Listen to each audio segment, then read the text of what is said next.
Halo sahabat SAI, untuk video kali ini kita akan membahas penerapan akurat online untuk yayasan atau pendidikan. Untuk yayasan atau pendidikan perlu diperhatikan yang pertama kali adalah di akun perkiraan. Kita masuk akun perkiraan, kita buat terlebih dahulu akunnya pendapatan, misal kode perkiraannya 1. Nah, di sini kita akan buat 2 transaksi untuk pendaftaran siswa baru dan untuk SPP bulanan. Kemudian kita buat lagi sub akun induknya. Tadi kan pendapatan uang daftar siswa baru. Nah, untuk anak akunnya operasional, ini induknya untuk SPP bukan operasional sekolah,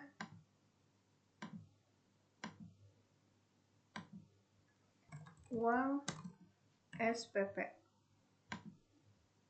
Nah, setelah kita buat akun perkiraannya, kita setting ke preferensi akun perkiraan, kita tambahkan pendapatan yang tadi.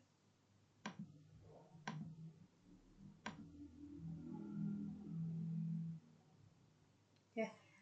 Setelah itu kita masuk ke persediaan, kita bikin kategori barangnya uang SPP.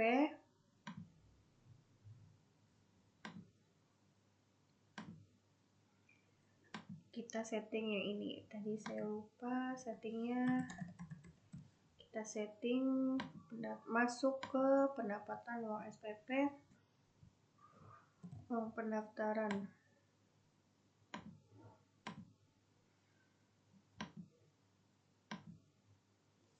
Oke, setelah masuk ke kategori barang, kita buat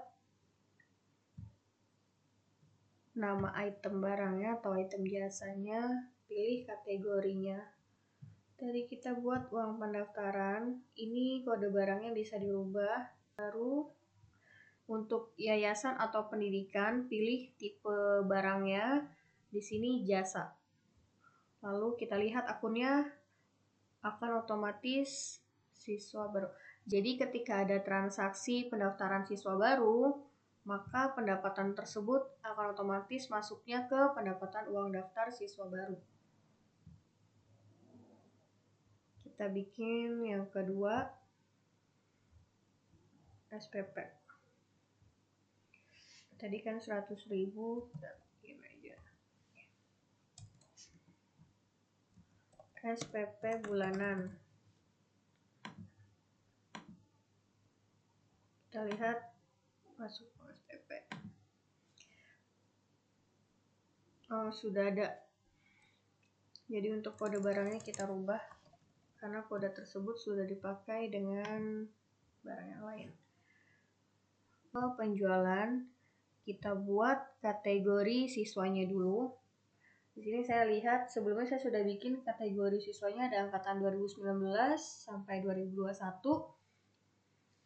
Oke, kita buat lagi angkatan 2018.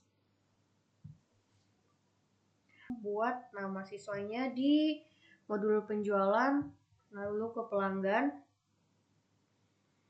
Pilih kategori angkatan siswa tersebut. Misalnya 2021 nih ada yang daftar baru, ID siswanya berapa, ini bisa disesuaikan. Yang baru mau masuk, Ruli Ismayanti. Untuk alamatnya bisa dilengkapi, kita buat kategori lagi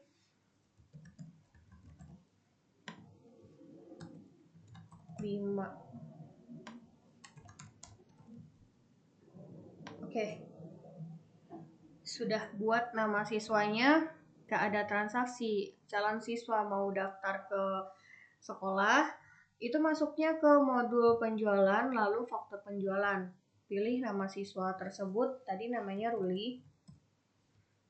siswa barunya, uang pendaftaran siswa baru 200.000. Nah, untuk siswa lain, Bima mau bayar SPP, ini bisa diedit, uang SPP bulan Juli. SPP-nya 1.500.000.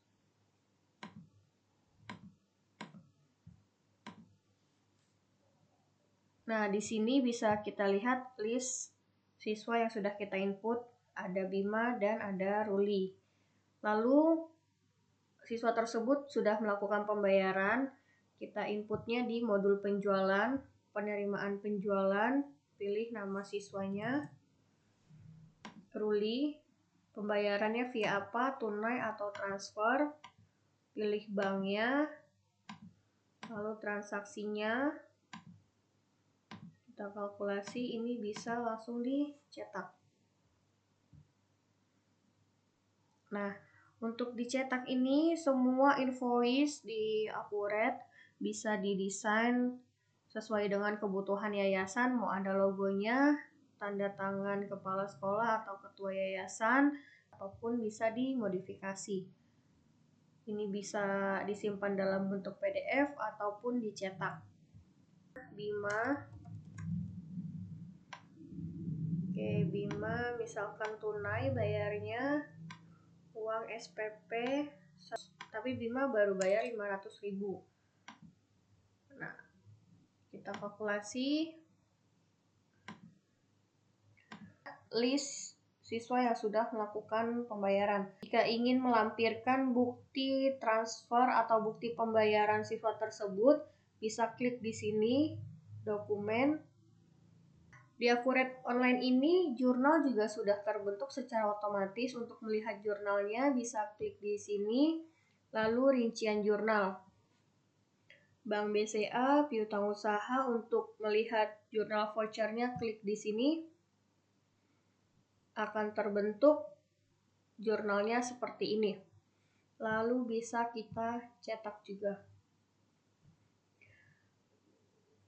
Tidak hanya di penerimaan penjualan saja, pada faktur penjualan pun sudah terbentuk jurnalnya. Bisa lihat di sini dan rincian jurnal piutang usaha pada pendapatan uang SPP. Untuk melihat laporan pendapatan SPP dan pendapatan pendaftaran siswa baru, bisa klik di daftar laporan, kemudian penjualan, lalu penjualan per barang. Kita modifikasi, pilih kategori barang dan jasa, penjualan.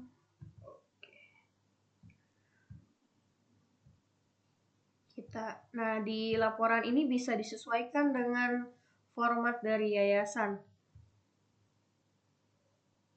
Ini masuk pendaftaran uang siswa SPP.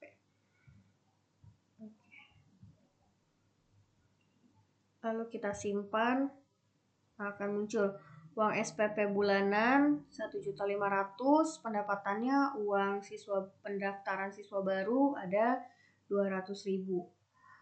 Untuk laporan ini bisa dimodifikasi sesuai dengan keinginan yayasan. Di Akuret ada fitur hak asas pengguna, artinya user Akuret dapat dibatasi sesuai dengan job desk-nya masing-masing.